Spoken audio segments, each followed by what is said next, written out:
প্রশ্ন করতে শুরু করো, পরিবর্তন আনার চেষ্টা করো। দেখো, দিন শেষে যদি আমরা নিজেদেরকে প্রশ্ন করি নিজেরাই, তাহলে দেখা যাবে যে আমরা নিজেরাই দায়ী নিজেদের এই অবস্থান, নিজেদের এই জীবনের জন্য। প্রতিনিয়ত আমরা নিজেরাই নিজেদের ক্ষতি করে চলেছি।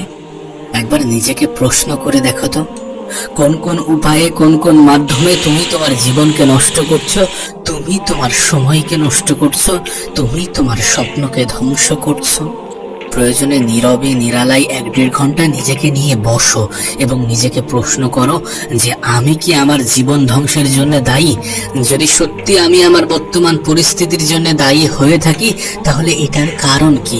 কোন কোন ভাবে আমি আমার সময় নষ্ট করছি, কোন কোন ভাবে আমি আমার জীবন ধ্বংস করছি? সোশ্যাল মিডিয়া কি আমার জীবনে কাজে আসছে? আর যদি কাজে এসে থাকে তাহলে সেটা কতটা? আর যদি ধ্বংস করে থাকে আমার জীবনকে, তাহলে সেটার পরিমাণ কতটা? দেখো, এই পৃথিবীর সফল ব্যক্তিগুলো একটা কথা মনে করে যে মানুষ যেটা ভাবে সেটা হয়ে যায়। আজ তুমি যেমনটা চিন্তা করবে, আজ তুমি নিজেকে নিয়ে যেমন ধারণা রাখবে, ঠিক তেমনটাই হয়ে যাবে যদি সত্যি তুমি নিজের উপরে বিশ্বাস রাখতে পারো। আর যদি সত্যি তুমি নিজের উপরে বিশ্বাস দেখাও, নিজেকে বলো যে আমি করতে পারবো, আমি করে দেখাবো, আমার দ্বারা সম্ভব।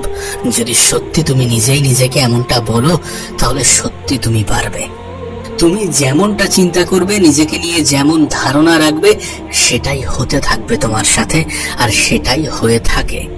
এই জন্য নিজের জীবনকে সুন্দর করার জন্য, সফলতাকে নিজের জীবনের অংশ বানানোর জন্য সর্বপ্রথম কিছু স্টেপ নেওয়া প্রয়োজন।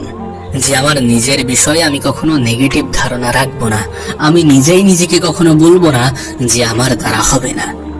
দেখো, আজ হয়তোবা সময় খারাপ, আজ হয়তোবা সুযোগ আসছে না, আজ হয়তোবা চেষ্টা করার পরেও রেজাল্ট পাচ্ছ না, কিন্তু এর মানে এমনটা নয় যে জীবনে কখনোই কিছু হবে না।